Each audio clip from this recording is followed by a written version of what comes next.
mengakomodasi semua kepentingan. Iya. Tapi bagi DPD memang sudah mengajukan draft perubahan yang kelima itu secara komprehensif. Tapi mohon maaf saya potong ya, DPD ini kan hanya 19% ya. Kalau Anda tidak ada dukungan dari DPR, tidak akan bisa goal. Bagaimana betul. caranya? Itulah yang saya mau katakan. Ini sebetulnya bahwa perubahan konstitusi dan teman-teman akademisi juga harus hati-hati membuat pernyataan. Itu kalau Pak Kiki Sarnak atau Pak Tiasno, saya kira tadi menyatakan bahwa perlu referendum, model baru pendekatan akademik. Yang referendum itu adalah survei. Survei menyatakan bahwa lebih dari 60%, bahkan 70% itu menghendaki amandemen. Kita tidak boleh lagi mempertahankan satu watak pengambil kebijakan, termasuk politisi dan penguasa, yang harus selalu dengan kekerasan dulu, pertumpahan baru melakukan perubahan. Dari 10 poin itu yang masuk akal menurut Pak Abdul Malik tadi hanya 2 poin itu, begitu. Soal yang bisa dikompromikan.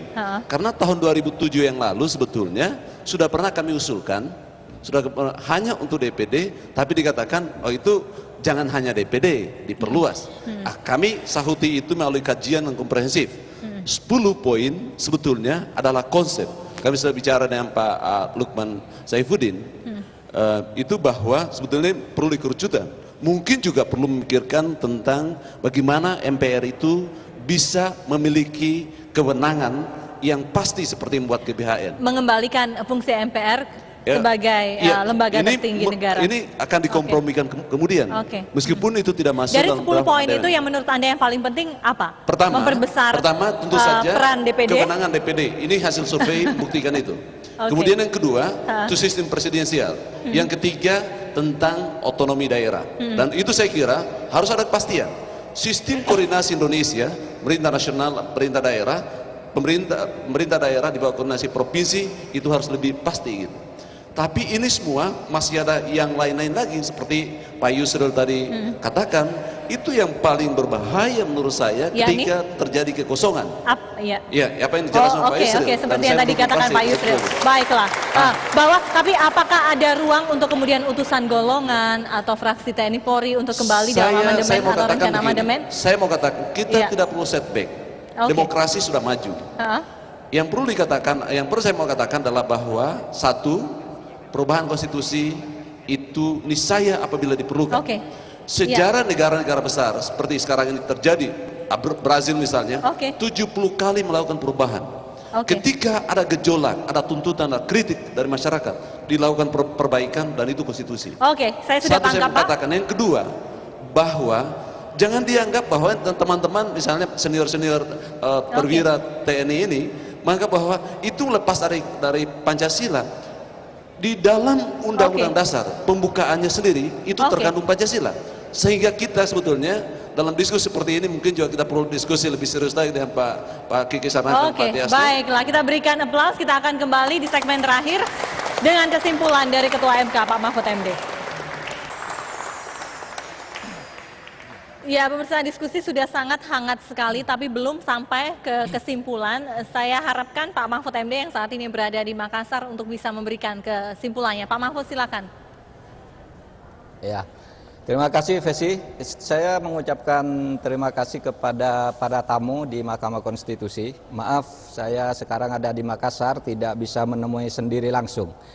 Terkait dengan diskusi tadi, maka pertama saya ingin mengatakan posisi MK di dalam soal amandemen konstitusi itu adalah MK itu tidak boleh mempersoalkan konstitusi yang sedang berlaku. MK wajib melaksanakan dan tidak boleh menyatakan atau menilai sebuah konstitusi karena MK kewajibannya melaksanakan konstitusi.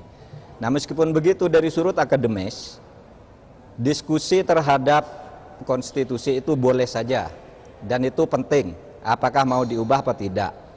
Saya ingin menanggapi dua hal. Pertama, ada yang menyatakan tadi bahwa sekarang ini dengan perubahan Undang-Undang Dasar Pancasila tidak lagi menjadi roh. Saya kira itu tidak benar karena berkali-kali konstitusi diubah.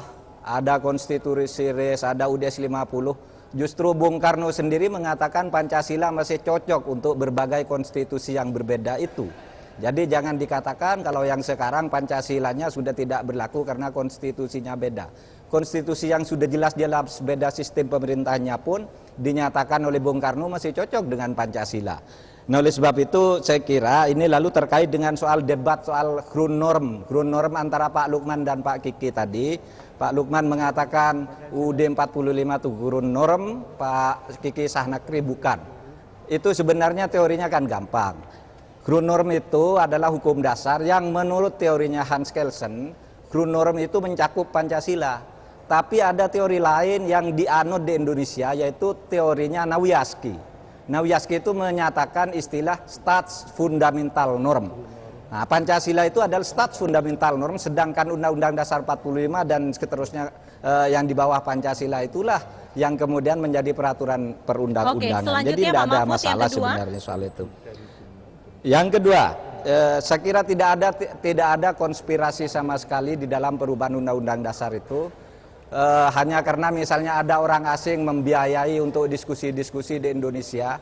Karena sebenarnya apa yang menjadi isi Undang-Undang Dasar sekarang itu sejak tahun 80-an itu sudah ditulis oleh orang Indonesia sendiri. Ada Ismail Suni, ada Yusril Iza Mahendra. Saya pada tahun 93 itu nulis disertasi.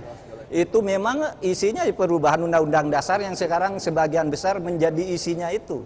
Jadi tidak ada kalau misalnya orang Jerman, Amerika lalu dianggap nongkrongi perubahan konstitusi. Menurut saya itu terlalu berlebihan dan agak absurd lah. Itu tidak masuk akal.